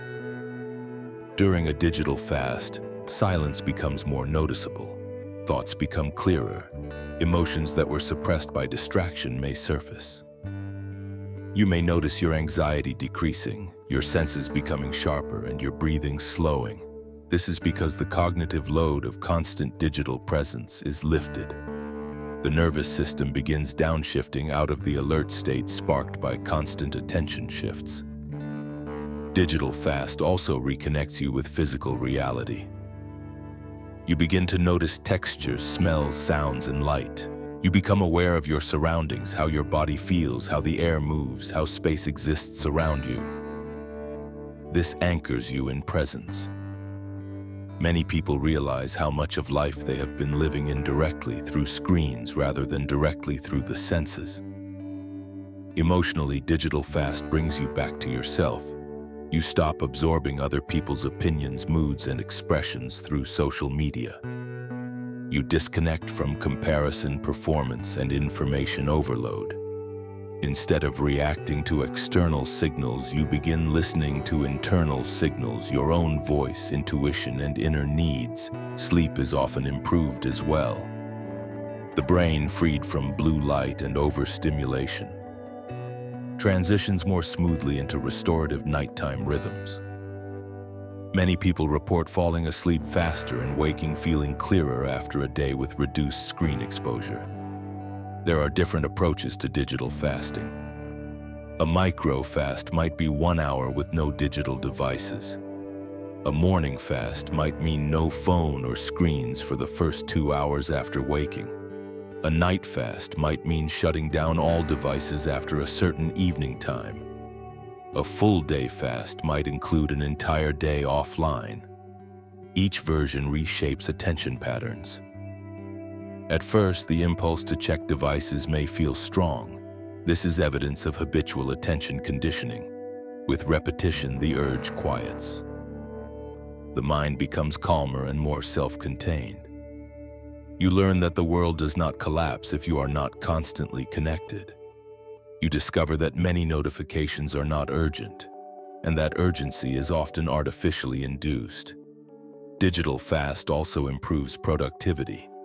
When you return to devices afterward, you often work more efficiently and intentionally. The brain has rebalanced. You don't scroll mindlessly, you act purposefully. You use technology as a tool rather than being used by it. Another benefit is relational presence. When you fast from digital distraction, you become more engaged with people physically near you. Conversation becomes deeper, eye contact increases, attention becomes full rather than partial. Digital fast is not about abandoning technology. It is about balancing it. It reminds you that your mind is autonomous, not a hostage of algorithms. It strengthens mental sovereignty and inner silence. In the quiet that emerges, creativity often awakens. Ideas appear, restlessness dissolves, and the simple experience of being human, without constant digital stimulation, becomes tangible again. Body scan awareness. Body scan awareness is the practice of moving attention slowly and deliberately through different parts of the body, noticing sensations with curiosity and neutrality. It is a direct way of reconnecting the mind with the physical self. Instead of living entirely in thought, memory, or anticipation, this method brings awareness into the present moment through the felt experience of the body. You become an observer of sensation rather than a thinker of thoughts. You typically begin by becoming still, lying down, sitting, or settling into a comfortable posture. Then you choose a starting point, often the toes. You direct attention there and simply notice whatever is present: warmth, coolness, tingling, tightness, pressure, or maybe nothing at all. The goal is not to feel a specific way, but to become aware of what is there. You then slowly move attention upward, feet, ankles, calves, knees, thighs, exploring each area gently. As awareness travels through the body, you begin discovering sensations that were previously unnoticed. You might become aware of tension in the shoulders, tightness in the jaw, or restlessness in the hands. These sensations are signals, messages from the body. But in everyday life, we often ignore or suppress them. Body scan awareness gives them space and permission to be acknowledged. This practice also reveals how emotions express themselves physically. Anxiety often appears as tightness in the chest or shallow breathing. Stress may show up as clenched muscles or stomach discomfort. Emotional heaviness might feel like pressure behind the eyes or in the throat. Instead of getting lost in mental stories, you experience emotion directly as sensation in the body. This creates a powerful shift from conceptual suffering to embodied awareness. Body scanning also relaxes the nervous system. When attention softens into the body, the parasympathetic system becomes active, the mode of rest, healing, and calm. Heart rate slows, breathing deepens. Muscles start releasing unconsciously held tension. This relief often feels gradual but unmistakable, a slow quieting of internal agitation. Over time, this practice strengthens interoception, the ability to perceive internal bodily states. You become better at sensing when you're tired, thirsty, anxious, or emotionally overloaded. This helps you respond sooner and more kindly to the body's needs. Instead of pushing through discomfort blindly, you develop a relationship with your internal signals. Body scan awareness is also a form of acceptance. You are not judging, fixing, or analyzing sensations. You are noticing them with a gentle curiosity. There is tightness here. There is warmth there. There is tingling there. This neutral observation reduces resistance and encourages natural relaxation. What's allowed to be felt is often allowed to dissolve. Eventually, you may experience the body not as a solid object, but as a field of sensations, constantly shifting and pulsating, an intimate living experience. You become more grounded, more centered, and more at home in your own physical existence. Practiced regularly, body scan awareness builds emotional stability, reduces stress, improves sleep, and enhances self-awareness. It reconnects mind and body into a harmonious feedback loop, restoring a sense of inner presence. The input diet. The input diet is the intentional regulation of what you allow into your mind through media, conversations, social content, information, and emotional exposure. Just as the body is affected by what you eat, the mind is shaped by what you consume mentally. Most people passively ingest information without awareness. News cycles, social feeds, emotional dramas, complaints, arguments, gossip, advertising, and opinions. The input diet shifts this from accidental consumption to conscious selection. You begin choosing mental nourishment rather than absorbing whatever appears. Every piece of input affects the brain. Emotional inputs influence mood. Intellectual inputs influence thinking patterns. Social inputs influence self-image and values.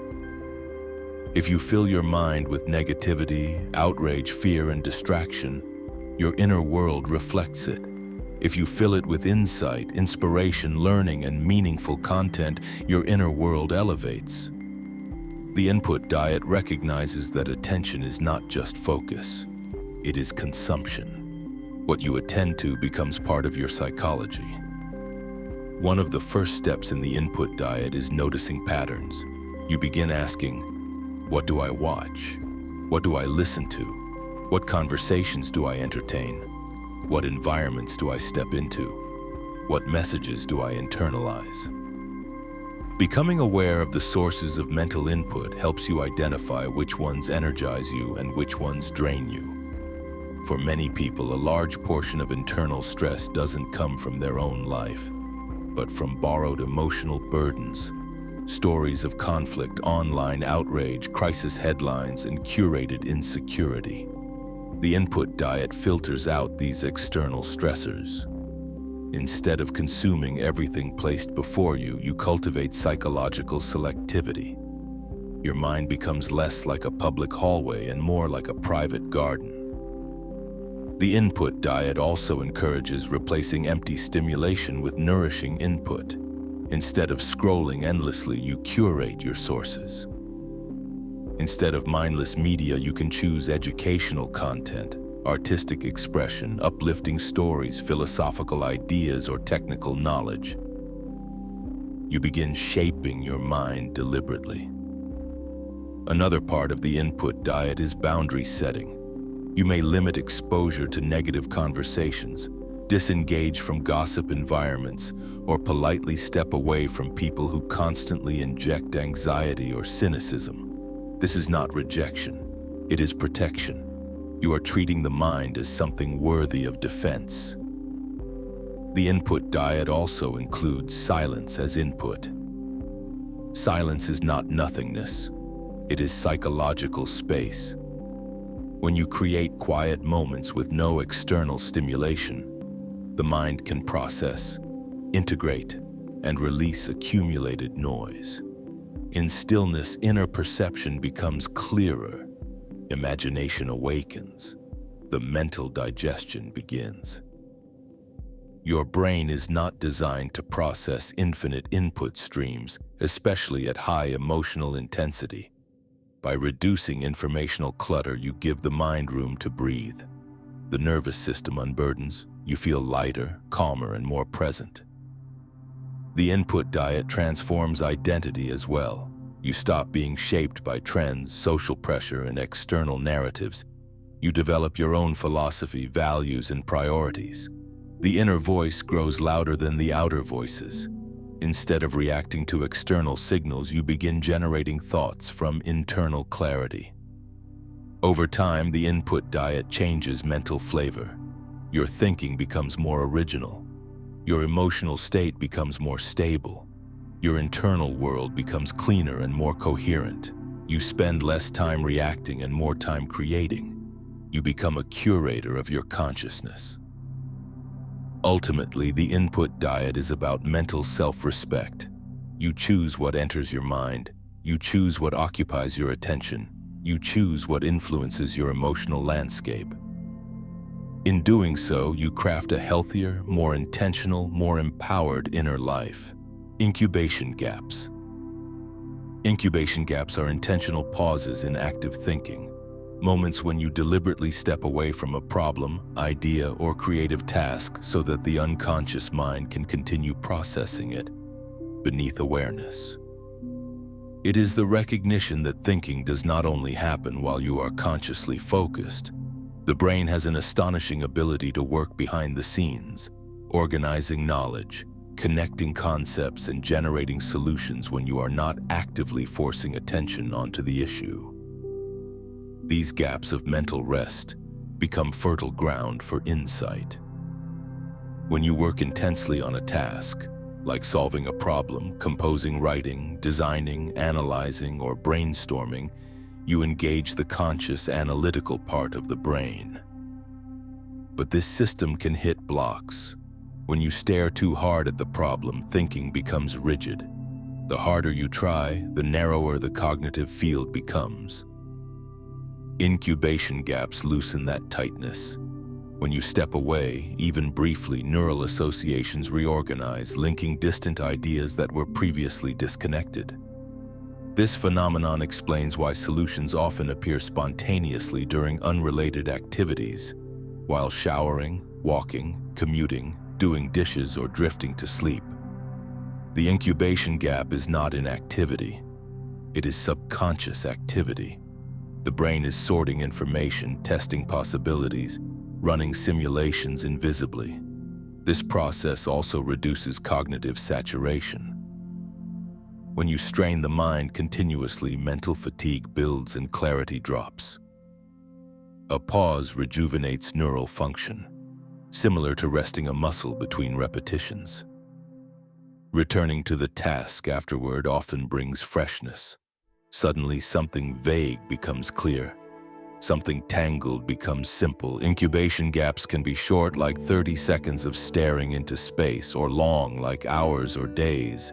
The length depends on the complexity of the problem and the depth of subconscious processing needed. Importantly, you are not abandoning the task. You are letting it mature internally. To use this method intentionally, you work intensely for a period, then stop deliberately. Shift to a light activity, stretching, walking, doodling, tidying, casual social interaction, or even sitting quietly. The brain enters a more diffuse mode where insights bubble up. You might suddenly think, oh, that's it. It often arrives as a gentle realization rather than forced analysis. Trusting incubation gaps also builds patience and cognitive humility. You realize that insight is not always a result of brute force thinking. Creativity is organic. Understanding has rhythm. Good ideas often need gestation. Like seeds in soil, they sprout invisibly before becoming visible. Another benefit is emotional release. When you are stuck or frustrated, stepping away prevents negative emotion from staining the problem. You allow the problem to breathe in fresh psychological air. When you return, you often feel lighter, more playful, more curious, qualities that support innovation. Over time, incubation gaps become part of a smarter working style. Instead of grinding relentlessly, you oscillate between focus and release. You stop measuring productivity only by visible effort and begin respecting invisible cognition. Whether you are solving a technical challenge, writing creatively, making a decision, or processing emotion, incubation gaps tap into a deeper mental intelligence. They remind you that your mind is more than your conscious effort. Beneath awareness lives a quiet, powerful intelligence waiting for space to reveal itself. Creative constraints. Creative constraints are the limitations you intentionally place around a task, project, or idea in order to increase creativity rather than reduce it. This can include reducing options, limiting resources, shrinking the canvas, narrowing the theme, or setting specific boundaries. Paradoxically, having infinite freedom can overwhelm the mind, while having clear restrictions stimulates inventive thinking. When the brain knows the boundaries, it begins to explore more deeply within them, discovering solutions and possibilities that would otherwise stay hidden. People often believe that creativity flourishes with endless choice, but in reality, too many possibilities can freeze the mind. This is known as choice paralysis. Creative constraints remove this paralysis. For example, a writer may restrict themselves to a certain number of words. A painter may limit their palette to only black and white. A musician might compose using only 2 instruments. A filmmaker might tell a story with a single camera angle. These limitations force innovation through adaptation. When constraints exist, the brain shifts into an inventive mode. It begins asking, how can I do more with less? What can I rearrange? What new combinations can I create? How can I stretch the limitations? This mental stance opens doors to originality. Ideas that arise under constraint often feel more authentic, precise, and surprising. Creative constraints also reduce perfectionism. Instead of pursuing an ideal vision with unlimited refinement, you work within a defined container. This encourages finishing rather than endlessly adjusting. The constraint becomes a friendly pressure that accelerates progress rather than stalling it. History is full of examples. Haiku poetry's strict syllable structure produced centuries of beauty. Jazz improvisation often thrives within rhythmic constraints. Some of history's best photography came from working with a single lens. Many breakthrough technologies emerged from scarcity, not abundance. Necessity becomes the mother of invention. On a personal level, creative constraints can help overcome blockages. When a blank page feels intimidating, you can impose rules, write for 5 minutes without stopping, or use only questions, or write in dialogue form. When designing something, you might choose a color limit or a time limit. When problem solving, you might restrict options to 3 possible solutions. The constraint generates movement. Creative constraints also cultivate resourcefulness. Instead of seeking more materials, more tools, or more time, you begin using what you already have more cleverly. This builds resilience and adaptability, 2 qualities deeply tied to inventive thinking. Another benefit is emotional. Constraints can provide comfort. They help quiet the anxious part of the mind that wants infinity and guarantees. Constraints give structure. They provide a path forward rather than a vast field of uncertainty.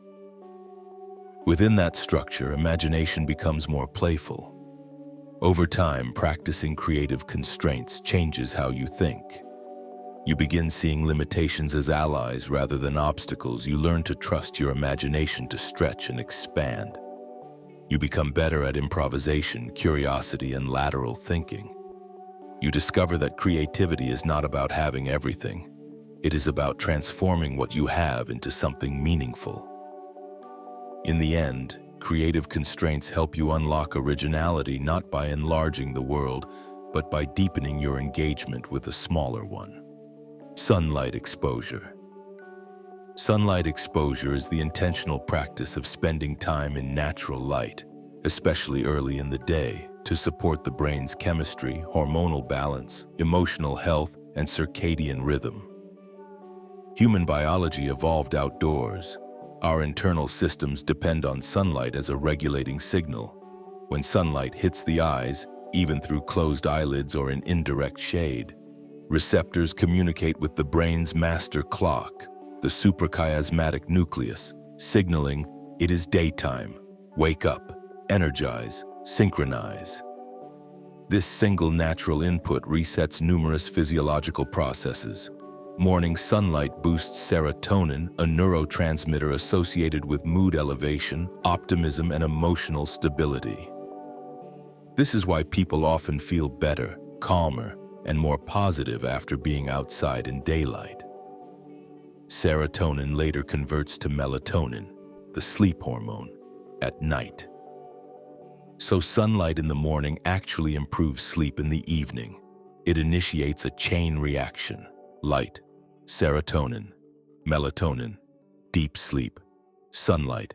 Exposure also helps regulate cortisol, the body's natural energy-releasing hormone. In proper rhythm, cortisol rises in the morning to provide alertness, then falls gradually through the day.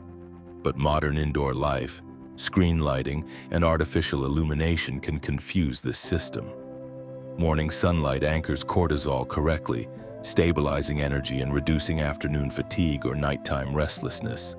There is also a vitamin dimension. Sunlight triggers vitamin D synthesis in the skin. Vitamin D supports immune function, bone health, and brain function.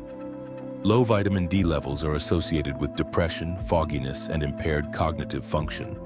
Even 10 minutes of direct exposure can make a difference. Beyond chemistry, sunlight exposure affects mood through psychological pathways. Natural light provides openness, visual depth, and sensory expansion.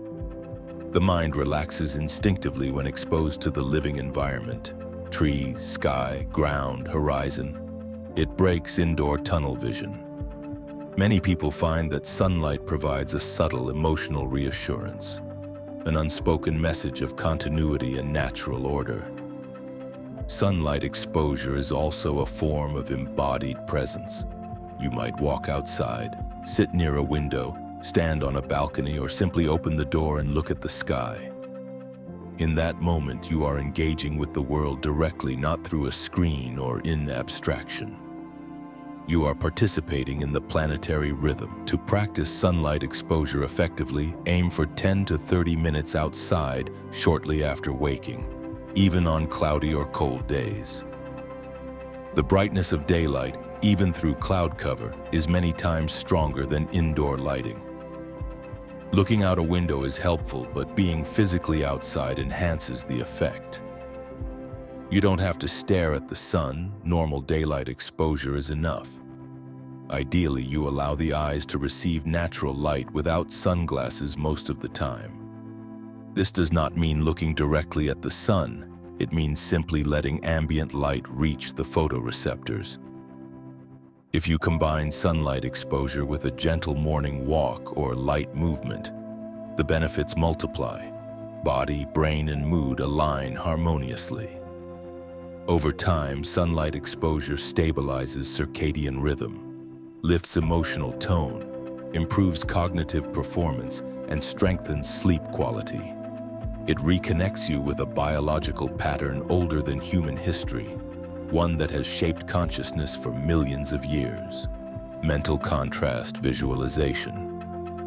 Mental contrast visualization is the practice of imagining a desired future with clarity and emotional richness, while also vividly acknowledging the obstacles, effort, and challenges that stand between you and that future. It is a powerful mental strategy that combines optimism with realism. Unlike pure positive visualization, which only focuses on the outcome, mental contrast connects the dream to the present reality and the path required to reach it. It activates motivation by linking desire to action. The technique begins by visualizing a goal. You picture the ideal scenario: finishing the project, mastering the skill, strengthening a relationship, improving health, building a business, or achieving a personal transformation. You imagine not only the external outcome, but also how it would feel internally. Confidence, satisfaction, relief, pride, freedom. The emotional imprint of the desired future becomes stronger, drawing the mind toward it. Then comes the second step, mentally acknowledging the obstacles. These might include habits, fears, time constraints, emotional resistance, procrastination, lack of clarity, physical fatigue, or environmental distractions. You bring these into awareness not to discourage yourself, but to prepare yourself. This honest recognition creates cognitive alignment. The brain now holds both the destination and the terrain. This contrast between where you want to go and where you are now is where the psychological power lies. The mind begins forming bridges automatically. If I want that and this stands in my way, I must do this next. The brain shifts from wishful thinking to strategic thinking. Desire becomes anchored in effort rather than fantasy. Mental contrast visualization also prevents unrealistic optimism. Pure positive visualization sometimes fools the brain into prematurely feeling rewarded. You imagine success so intensely that the mind feels satisfied without actually doing the work. Mental contrast avoids this trap by linking the vision to obstacles, which activates a deeper form of motivation, one rooted in overcoming, not just dreaming.